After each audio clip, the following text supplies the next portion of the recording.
झाल्याची चर्चा आहे। रत्नागिरी आणि सिंधुदुर्गातून किरण सामंत निवडणूक लढवण्याची शक्यता वर्तवली जाते। नारायण राणेंचा आशीर्वाद घेतानाचा किरण सामंत यांचा व्हिडिओ सध्या व्हायरल होतोय। मुख्यमंत्री शिंदे आणि नारायण राणेंच्या भेटीमध्ये रत्नागिरी आणि सिंधुदुर्गासंदर्भात चर्चा झाल्याची देखील माहिती मिळते।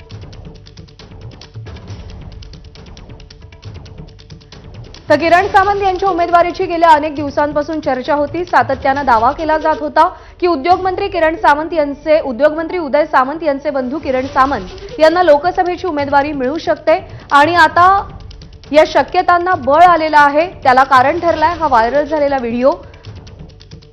नारायण राणे यांचा आशीर्वाद घेतानाचा किरण सामंत यांचा व्हिडिओ व्हायरल झालाय। मुख्यमंत्री आणि नारायण राणे यांच्यामध्ये रत्नागिरी आणि सिंधुदुर्गासंदर्भात चर्चा झाल्याची देखील माहिती आहे। अमोल मोरे आपले प्रतिनिधी आपल्याला या सगळ्या संदर्भात अधिक अपडेट देतील। अमोल, गेल्या अनेक दिवसांपासून या गोष्टीची चर्चा आहे की किरण सामंत यांना उमेदवारी मिळेल, तसे दावेही केले जात आहेत। शिक्कामोर्तब होतंय या गोष्टीवरती या व्हिडिओमुळे? प्रज्ञा, इंटरेस्टिंग गोष्ट हीच आहे की मागच्या काही दिवसांमध्ये जर आपण बघितलं तर अनेक नावं चर्चेत आली, ज्यामध्ये रवींद्र चव्हाण असतील, नारायण राणे असतील, प्रमोद जठरांचं नाव चर्चेत होतं। किरण सामंत यांचं जर नाव बघितलं तर अगदी पहिल्यापासूनच चर्चेत कायम राहिलेलं आहे। याचं कारण असं की ते प्रबळ दावेदार असं मानलं जातं, पण मधल्या काही दिवसांमध्ये किरण सामंत यांचं नाव मागे पडलं आणि भाजपकडून दावा केला गेल्यामुळे रवींद्र चव्हाण आणि नारायण राणे यांचं नाव पुढे आलं। पण ज्या वेळेला नारायण राणे यांचं नाव पुढे आलं त्याच वेळेला अगदी सोमवारीच, म्हणजे अगदी 8 दिवस अद्याप झालेले नाहीयेत, नारायण राणे MSMEच्या एका कार्यक्रमासाठी रत्नागिरीमध्ये आले होते। त्यावेळी त्यांनी पत्रकारांना सांगितलं की मी इच्छुक नाहीये आणि त्यानंतर त्यांनी अगदी पुढच्या 1-2 दिवसामध्येच मुख्यमंत्री एकनाथ शिंदे यांची भेट घेतली होती आणि त्यामुळे नेमक्या या भेटीत काय चर्चा झाली असावी असे एकंदरीत तर्कवितर्क रंगवले गेले। पण काही माहितीची समोर त्यानुसार असं कळतंय की कदाचित जे किरण सामंत आहेत यांच्या उमेदवारीवरती जवळपास शिक्कामोर्तब होऊ शकतं। याचं कारण असं आहे प्रज्ञा, 2-3 टेक्निकल गोष्टी ज्या ग्राउंडवरती असं समजून घेतल्या पाहिजेत की विनायक राऊत म्हणजे शिवसेना ठाकरे गटाचं जर कम्पेअर केलं तर या सगळ्या बंडखोरीनंतर शिवसेना ठाकरे गटामध्ये खूप मोठी पडझड झालेली तुलनेनं दिसून येत नाहीये।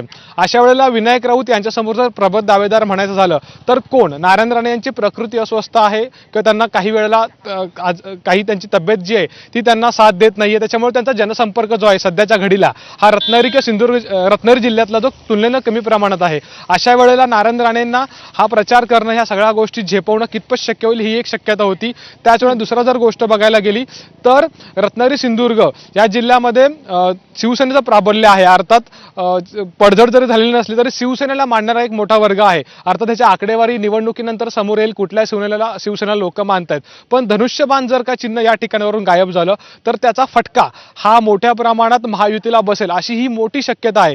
त्याच्यामुळे विनायक राऊत यांच्या समोर एकंदरीत तगडा उमेदवार आणि त्यातल्या त्यात धनुष्यबाण चिन्ह ज्याच्याकडे असेल असा उमेदवार देणं गरजेचं आहे। आणि अशा आत्ताच्या घडीला असा उमेदवार जर म्हटलं तर किरण सामंत यांच्याच भोवतीने ही सगळी गणितं फिरतात आणि ग्राउंडची ही शक्यता किंवा काही रिपोर्ट्स जे वरती गेलेले आहेत त्यानुसार असं कळतंय की किरण सामंत यांच्या नावाच्या बाजूने हे रिपोर्ट जे आहेत ते झुकतं माप देत आहेत, कारण की विनायक राऊत यांच्या समोर आव्हान उभं करणं आणि एक चांगला चेहरा किंवा आणखीन एक खासदार महायुतीला निवडून द्यायचा असेल तर किरण सामंत हा एक सक्षम पर्याय होऊ शकतात अशी शक्यता आहे। आणि त्यामुळे किरण सामंत यांच्या उमेदवारीबाबतची शक्यता किंवा त्यांना उमेदवारी मिळेल ही गोष्ट अधिक वाढलेली आहे। अर्थात येत्या काही दिवसांमध्ये याबाबतच्या गोष्टी स्पष्ट होतील, पण आपल्याला सूत्रांनी जी माहिती दिली ते असं कळतंय की किरण सामंत यांना उमेदवारी मिळण्याची शक्यता पुन्हा एकदा बळावलेली आहे। आणि हे सगळं करत असताना महायुतीतले जे कोणी प्रमुख पक्ष आहेत किंवा नेते आहेत त्यांची साथ घेणं गरजेचं आहे, कारण की नारायण राणे यांचं प्राबल्य देखील सिंधुदुर्गामध्ये आहे, इकडे चिपळूणमध्ये राष्ट्रवादी काँग्रेस शेखर निकम यांची प्राबल्य दिसून येत आहे।